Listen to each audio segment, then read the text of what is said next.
கர்த்தருடைய பரிசுத்த நாமம் மகிமை அடைவதாக. சங்கீதம் 32வது சங்கீதம் 6வது வசனத்தில் தேவன் சொல்லுகிறார், இதற்காக சகாயம் கிடைக்கும் காலத்தில் பக்தி உள்ளவன் எவனும் உம்மை நோக்கி விண்ணப்பம் செய்வான். அப்பொழுது மிகுந்த ஜலப்பிரவாகம் வந்தாலும் அது அவனை அணுகாது. ஒரு மனுஷன் பக்தியோடு கூட தேவனிடத்தில் விண்ணப்பம் பண்ணினால்,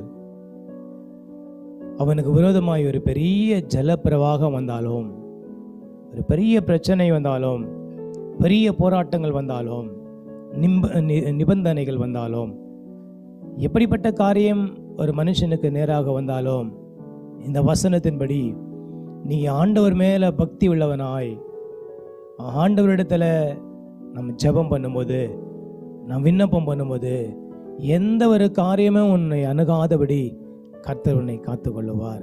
என கருமையான கர்த்தருடைய ஜனமே, தேவனுடைய பிள்ளைகளே, உன்னுடைய வாழ்க்கையில கர்த்தருக்குரிய பக்தியோடு கூட இருந்து நீ அவரை நோக்கி விண்ணப்பம் பண்ணும் பொழுது, எப்படிப்பட்டதான ஜலப்பிரவாகம் வந்தாலும் வசனத்தில் கர்த்தர் எழுதி இருக்கிறார், அது உன்னை அணுகாது.